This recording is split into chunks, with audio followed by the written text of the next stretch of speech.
comigo, Rubro-Negro. Galera, bora dar uma olhada aqui no que o pessoal do Troca de Passes da Sport TV falou sobre o jogo de hoje à noite do Mengão contra o Internacional, jogo válido pelo Campeonato Brasileiro, aí contra o Inter às 19 horas, Mengão vai jogar pelo Campeonato Brasileiro. Créditos são da Sport TV, do programa Troca de Passes. Bora dar uma olhada no que o pessoal aí falou sobre o jogo de hoje, Mengão é favorito, qual vai ser a escalação, será que o Paquetá vai começar como titular, que mudanças vai acontecer no time, já que Jorginho não poderá jogar, foi expulso no jogo anterior. Partiu, já vai deixando o seu like, se inscrevendo no canal, acionando o sino pra não perder um vídeo novo, hypando o vídeo pro maior número possível de rubro-negros assistirem esse conteúdo aqui e ficarem por dentro das últimas notícias do Mengão. Partiu pro conteúdo.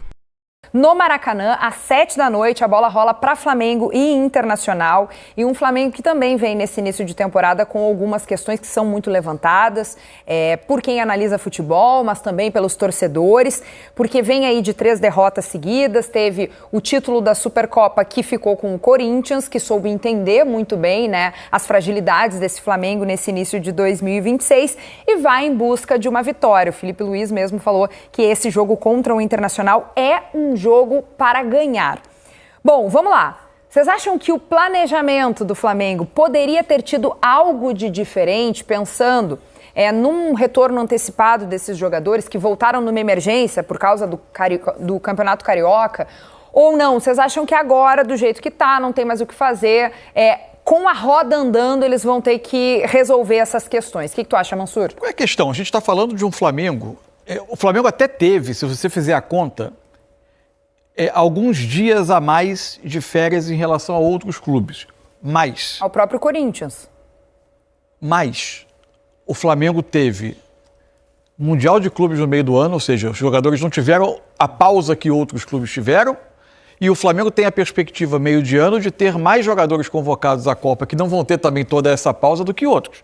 E você precisa completar as férias dos jogadores. Então, esse é o primeiro ponto. O Flamengo termina a temporada tarde, 3 dias antes de Corinthians e Vasco, mas termina tarde, por causa do Intercontinental, e o Flamengo se planeja, como nos outros anos, para iniciar com o Sub-20.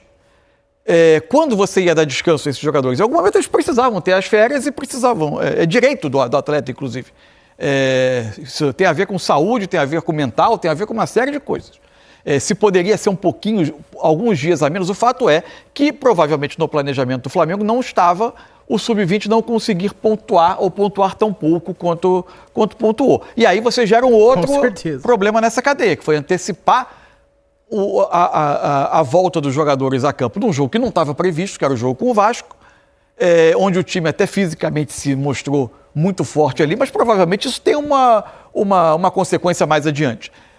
Então, assim, é difícil falar que poderia ter feito diferente. Você tem um número de dias, você tem compromisso a cumprir com os seus atletas e você tem competições começando muito cedo. O que mudou e criou algum tipo de turbulência é que o regulamento do Campeonato Carioca colocava o Flamengo contra a parede se o Sub-20 não pontuasse. Se o Sub-20 não pontuou, o Flamengo se viu numa situação que poderia ser constrangedora do rebaixamento e precisou fazer mudança. Esse é o ponto que eu acho que precisa ter um ajuste nesse calendário que melhorou, mas é preciso ter cuidado em algumas questões que os grandes estão sendo submetidos nesse início de ano. Eu queria que você puxasse essa palavra, calendário, que eu queria trazer para o debate aqui. A nossa discussão antes era um calendário muito apertado.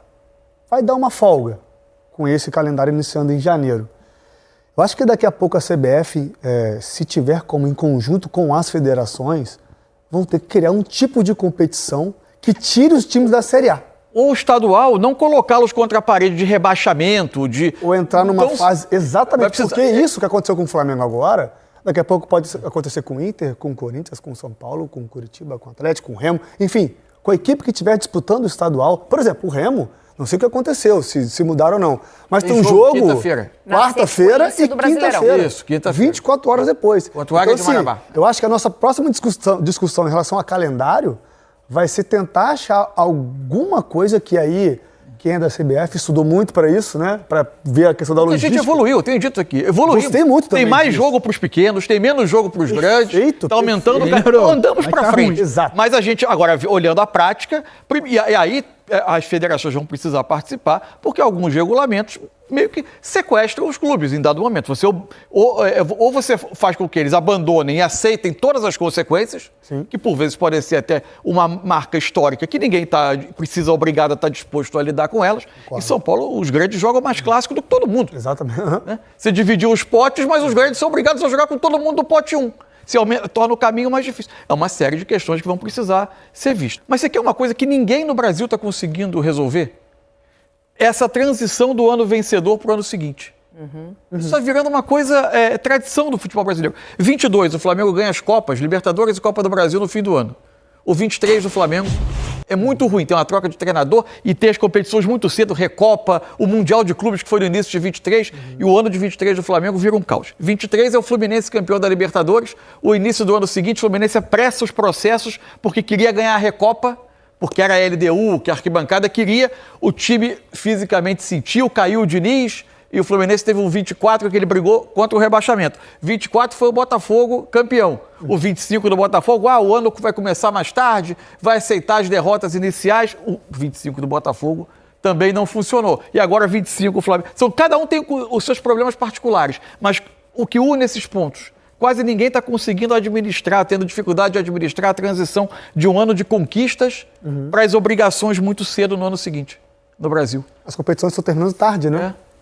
E aí o jogador tem menos férias, você faz um planejamento para jogar com o seu sub-20. O sub-20, que é natural, pode não dar resultado. E pode oscilar. Jogadores de base, informação, jogando contra jogadores profissionais, jogadores que estavam jogando a Série B o ano passado, tem uma certa dificuldade, não corresponde. Você acelera o processo e traz o seu time. Isso tem uma consequência. É porque no meio do ano a gente vai ter uma pausa. Mas especificamente falando do Flamengo, o Mansur, a gente estava falando aqui fora do ar, né, Kelly? Alguns jogadores do Flamengo estarão na Copa do Mundo. Não terão essa pausa. Com certeza. E aí? Como é que vai ser o outubro desses jogadores que não vão ter pausa? É difícil. Fazer futebol é difícil. Não é fácil equilibrar os pratinhos, né, minha gente? Olha aqui, no nosso telão já a provável escalação do Flamengo para o jogo de amanhã contra o Internacional. A gente tem no gol Rossi, já uma dúvida ali na lateral direita, Emerson Royal ou Varela. E na zaga, olha só a dúvida, Vitão ou Léo Ortiz. Acho que pela primeira vez, de uma forma mais forte, assim, nas especulações e nas apurações, a gente vê o Vitão, de repente, ganhando espaço na vaga do Léo Ortiz. Léo Pereira e Ayrton Lucas. No meio, Eric Pulgar e Everton Araújo. Mais pra frente, Plata, Carrascal, Cebolinha ou Arrascaeta e Pedro. Que vocês acham, gente? Que de repente nesse jogo pode haver o reencontro do Vitão com a sua antiga equipe e ele como titular? Tentando fazer uma leitura, assim, a gente não sabe quais vão ser as opções do Felipe dentro dessas dúvidas. Se vier o time com o Royal, com o Vitão, Everton Araújo, Cebolinha, a gente aparentemente é uma aposta em quem nesse início de ano mostrou mais vigor. Talvez não seja tecnicamente, num elenco tão forte, todos os jogadores têm as suas qualidades, mas talvez não seja o time que está no imaginário do torcedor como o maior conjunto de recurso técnico do Flamengo, mas parece que é o time com mais vigor. Talvez uma aposta em tentar competir nesse início, enquanto outros jogadores que precisam ganhar um pouco mais fisicamente, mas também precisam de minutos jogando, vão entrando mais gradativamente. Pode ser essa a opção da comissão técnica, tendo em vista que o fim de semana teve um jogo que terminou sendo desgastante. Quem ficou em campo jogaram 10 jogadores metade do tempo, né? Tá com o Mansur nessa? Será que os mais bem preparados fisicamente serão os escolhidos? Sem pensar naqueles grandes nomes. O Jorginho está suspenso dessa partida. Foi expulso, então deixa esse espaço também só para o torcedor que eventualmente pode não estar se lembrando disso. Mas daqui a pouco é isso, ele vai apostar em quem fisicamente está melhor. Assim, em questão de competição, assim, eu acho que seria até errado da minha parte dizer que o Flamengo não competiu. Não é isso, eu não quero passar, né, transparecer que o Flamengo não competiu contra o São Paulo, não competiu contra o Corinthians. Muito pelo contrário, competiu. Só que eu não consigo competir da maneira que a gente espera que o Flamengo compita. Então, assim, eu acho que para um jogo amanhã, no Maracanã, que está tendo um apelo para a torcida, né? Eu vi que as estimativas já venderam mais de 50 mil ingressos. Vai ter o Maracanã lotado, o Flamengo vem de 2 derrotas. Eu acho que amanhã é um jogo para você... Eu sei que a torcida do Flamengo gosta mais de um futebol, aquele mais elaborado, mas amanhã é um jogo para se ganhar, não importa como. Eu acho que competir, tentar se impor fisicamente em cima do Internacional, Essa escalação faz para mim sentido. Por mais que o Everton Araújo seja o substituto natural do Jorginho, né? Eu acho que aí a gente pode debater a questão das escolhas do Felipe para o Corinthians. Eu acho que faltou, na minha opinião, ele iniciar com um jogador mais agudo de lado de campo. Com a escalação do Corinthians, a gente já conseguiu, claro, né? A gente viu a escalação uma hora antes, né? Mas o Felipe tem que trabalhar todas as opções, todas as variações que o Corinthians poderia ter.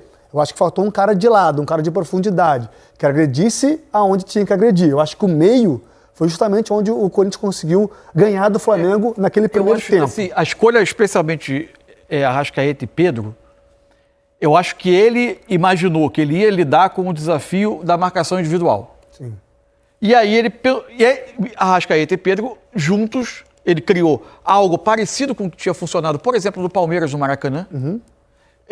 O Flamengo até nem foi dominante no jogo, mas constrói as suas oportunidades, fazendo com que os meias, fixando a marcação individual, abrissem espaço e permitissem um corredor direto de passe. O Rossi deu 2, 3 bolas durante o jogo. Isso, assim. ou aquele passe direto. Exato. Que encontra o Pedro ou o Arrascaeta de costas, que são jogadores pela qualidade técnica, poderiam. Só que primeiro, eles não estavam, talvez, até pela questão física, ganhando esses duelos. Acho que ele apostaria numa combinação dos dois, ou até do Plata fazendo essa corrida em profundidade, e acabou não acontecendo tanto. Talvez ele pudesse ter mais um jogador com essa característica ou de ganhar duelo ou de correr as costas, mas eu acho que a base do plano ali do jogo passou por ele tentar antever a questão da marcação individual. Assim, só que eu estou mais curioso para amanhã, nessa loucura que a gente vive. O quê? Me conta. O ambiente do Maracanã, se as coisas demorarem a acontecer. Daí vai começar a cheadeira. Já tem gente aqui no meu próprio canal, que eu respondo o comentário, que é o Felipe Luiz fora. Eu discordo veementemente, mas com certeza, cara, 4 derrotas seguidas do Flamengo vai ser polêmico, vai dar muito o que falar. Os torcedores vão pedir a cabeça do nosso mister Felipe Luiz aí. Eu acho que, cara, a derrota pro Corinthians cachapante, sabe, muito maiúscula, o Corinthians dominando o Flamengo. Teve gol perdido do Pedro, teve gol perdido ali do Paquetá, então pior. Mas, cara, o Corinthians foi superior ao Flamengo, vamos ser sinceros. O Corinthians dominou o Flamengo, foi superior ao Flamengo. O Felipe Luiz escalou o meio de campo com jogadores que não jogaram nada bem, Rascaeta e Jorginho, principalmente o Rascaeta, muito fora de ritmo. Rascaeta não ganhou nenhuma jogada, não acertou quase nada, o Jorginho totalmente apagado do jogo. O Eric Pulgar também é um jogador que é muito consistente no Flamengo, dificilmente os torcedores criticam ele, não foi bem esse jogo. Pulgar também não foi nada bem, enfim, quase ninguém foi bem. Quando ele montou aquele meio campo, com jogadores totalmente fora de ritmo, que são o Jorginho e a Rascaeta, eu acho que ele foi muito errado, cara. Pra mim, hoje tem que ser um time que vocês, cara, quem tem mais ritmo é o Pulgar, é o Carrascal e é mais um. Daí você coloca o Alan, você coloca o De La Cruz, se você quiser, você coloca quem você quiser. Mas, cara, a Rascaeta é um cara que pode entrar no jogo contra Carioca, pra ele ganhar ritmo de jogo. Um jogo de hoje, brasileiro, importante. Segunda rodada, o Flamengo começou com o pé esquerdo, com uma vitória. Então o Flamengo já tem que começar a dar importância ao brasileiro. E é um jogo que o Rascaeta, na minha opinião, não pode jogar. O Jorginho pode até jogar, já que ele não é um cara que vai dar passe. Agora, o Arrascaeta, meu amigo, eu acho que não pode entrar em campo, porque ele tá muito sem ritmo. Tá muito mal. Arrascaeta não vai conseguir, na minha opinião, influenciar em nada positivamente o time do Flamengo. Mas isso é o que eu penso, eu quero saber a sua opinião. Muito obrigado por ter visto o vídeo até aqui. Não esqueça de deixar o seu like, se inscrever no canal, acionar o sino, para o vídeo. Eu vejo vocês no próximo. Até mais.